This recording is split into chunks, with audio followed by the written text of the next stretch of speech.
Hey there, welcome to Learning Labs. Today we're in physics, specifically chapter 3, which is all about simple machines. What are simple machines?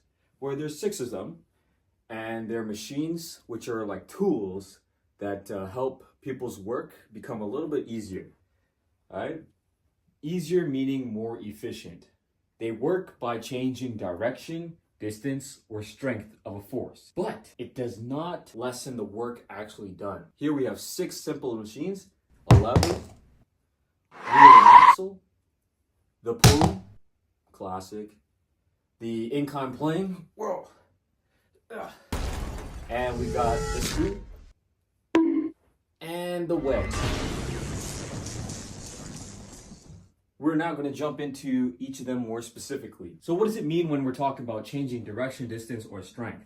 So firstly, you'll notice there's a pattern, okay? No matter what we're changing, direction, distance, or strength, they all do the same main thing, which is lowers the load meaning amount of weight or weight to be moved, but it sacrifices one thing. Usually it's distance. So let's give an example. Check out this ball on the inclined plane.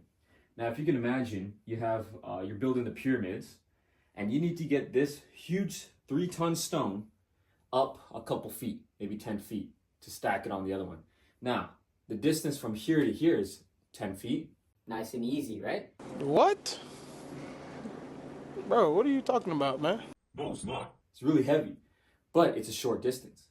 What they did was they created an inclined plane that went all the way around the pyramid, like 10 times the amount of distance, but it's a lot easier in terms of how much force you need to apply to move it up that much. Think about it as a backpack. You want to toss it to your brother upstairs, you're downstairs. You could toss it up, but the bag is full. Your laptop is heavy. Maybe it's got a couple water bottles, got your food in there, a lot of food. It's heavy. If you toss it up, it's a shorter distance, but it's a lot more work. Easier way to do it is just go up some stairs and hand it to them. So trade-offs, more specifically, while they can change force, they don't add force. When you're doing something, you're inputting a force. So if I'm doing a simple pushing the stone up the pyramid inclined plane, I'm pushing, that's my input force, okay? The machine's reaction, like the inclined plane, or effect, is the output force. Them together is the input and output. The total of both of them remain the same at all times. The efficiency changes. All right, simple machine number 1. Let's take a look. The lever. A lever or lever is a bar, okay? And it pivots on a fixed point called a fulcrum, okay? Right there, fulcrum. How does it work? The lever helps lift or launch or balance an object, okay? There's 3 main types of levers, and they all do or help you do work in different types of ways. You have first, second, and third class levers. Let's jump into the first one. First class. Check out this diagram on the left. You've got your output and your input. So inputs this way, outputs this way. Different directions, okay? So we're changing direction to increase efficiency on moving the load. You can think about this one as a seesaw. Check out these examples. Seesaw and scissors are good ones. First class lever, think about output, input, fulcrum in the middle. Pretty simple. Second class lever. Now check this out. You have direction, which is the same. They're both going up. Okay, your fulcrum is on the other side and your load is in the middle. Okay, this one, the best example is the wheelbarrow. That's second class lever. Third class lever, think about tongs when you're barbecuing. Maybe the tweezer effect. Okay, direction are the same, input and output, both are going up, but your load has moved from the middle to the end. So what's the trade-off when you're looking at levers? You can push gently on a long lever to lift something really heavy. Okay, so sometimes you'll see in movies, they got the crowbar to lift something really heavy. Maybe it's a garage door, but you can only do it over a short distance. Here's some more examples of levers. First class, remember it's always a seesaw.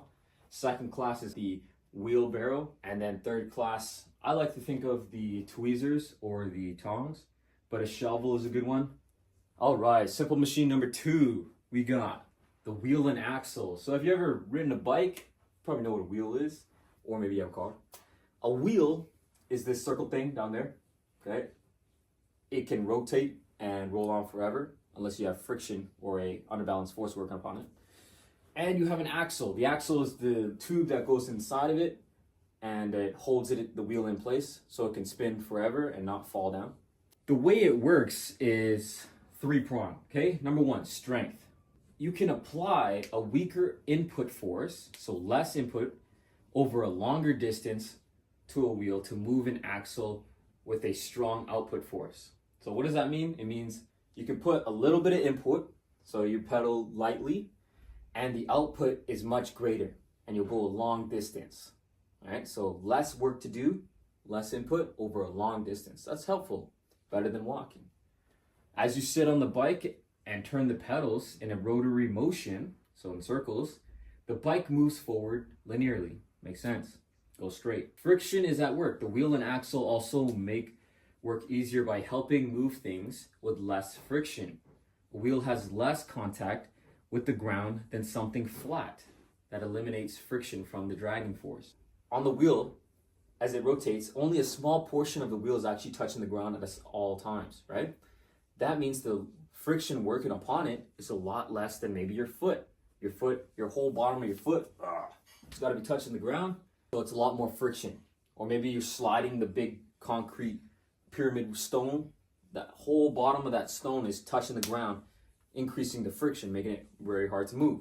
But if you throw some wheels on it, now it's only touching a lot less surface space, so your friction is reduced significantly. But what's the trade-off? It's got to be a trade-off, right? Given the same input force, smaller wheels will have more output force. Same amount of pedaling force, if you have smaller wheels, the output force is greater. But it will travel a smaller distance. So if you have small, tiny wheels, if you ever try to ride a baby bicycle, you can't go very far because the wheels take you only a short distance.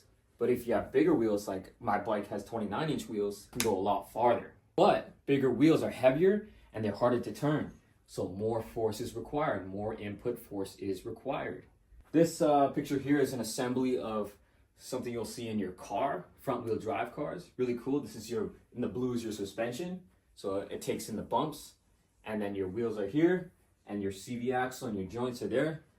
Usually your transmission is here somewhere in the middle if this is front wheel drive, which it does say front wheel drive. And your engine block would be on top of that. Really cool stuff. Over here, if you ever went mountain biking, I love mountain biking. That is the wheel right there, the two suspension forks in the front, connected through an axle, and that's how the wheel stays together, and that guy's having a great time. Number 3 is the pulley. I've seen a flag pole, that's a pulley. A pulley is a rope wrapped around a wheel. Okay, wheel and axle and pulley are working together. How does it work? It helps lift, move a load, and make it easier by changing the direction of force. Okay, you get assistance by gravity. So, use this example right here. Right? Weights here, pulleys here. I get to pull on this string right here, and that will lift this up. So I'm changing the direction of the force. I'm supposed to lift it like this, with my arms lifting this way. So the weight and my input force this way. But here I'm pushing down. So I changed the direction of the force. I push down with gravity. Gravity's helping me now to lift this guy up. If I add more pulleys, it further reduces the amount of work I need to do. But sacrificing distance, I'll have to pull a lot longer and a lot more distance because I added so many rope and so much pulleys to work through. What's the trade-off? Well, if you have a really heavy thing to lift here, like a boat perhaps in the water, like this guy, crazy Archimedes, how do you lift something so heavy? Well, you add more rope and you add more pulleys. However, that increases distance of input force. So now you have to pull that rope a lot before you even see a significant increase or lift of the object. Archimedes, back in, I don't know the year, but he used pulleys to defend Syracuse with a machine called the Claw of Archimedes. It could tip ships over, pick them up out of the water, and drop them on rocks. The inclined plane. Now we've talked about this before. An inclined plane is a flat surface with one end propped up higher than the other. The inclined planes are used to move heavy stones, like the example with the pyramids. How does it work? So the inclined plane, as you can see, one side is smaller and one side is taller. The mission is to move the load from this level to this level. In order to move it from the bottom to the top, you can just throw it up. But if the load is too heavy for a single person to throw it up, the incline plane is really great because it reduces the load but increases the distance travel. So if you have time, 3 hours to move the block, yeah, roll it up the incline plane, but you sacrifice time and distance. Next one, this is actually simple machine number 5, the screw. It is an incline plane wrapped around a cylinder. What is it used for? Well, you can use it as jar lid or to screw two things together and hold something together. Right? It changes the distance and the direction of a force. What's the trade-off? Well, you spend more time over a longer distance turning the screw rather than just pushing something into the wall. So if I had to screw this piece of wood, attach it to this piece of wood, the screw could hold it together. But I would have to sit there and twist it and waste a bunch of time doing that. Or get a drill and do it really quick. Versus I just push a nail through it. But the nail is smooth and it won't have a lot of grip. So maybe over time it'll peel off. Simple machine number 6, the wedge. Wedge, think about something cutting through something else. It's two inclined planes that meet. It's like axe blades or knives or fronts of boats and airplanes that cut through the air and water. You can look at it as you have this piece of wood here and you're trying to split it. Now you're not like Mr. Ram who can split it with his bare hands. You might need a wedge to split it. So you put the wedge right there and you hammer it in, just a little tap, and it'll start splitting the wood.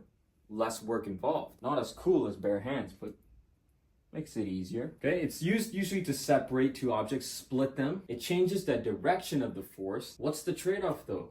What are we losing here? Well, to move something heavy or split something really tightly bonded together like a piece of wood, you only have a short distance to separate them. Think like a wedge is really thin, so if I want to separate them like this much, I need that big of a wedge, and that's going to be taking a lot more force to split. All right, that is simple machines 1 through 6. Cool.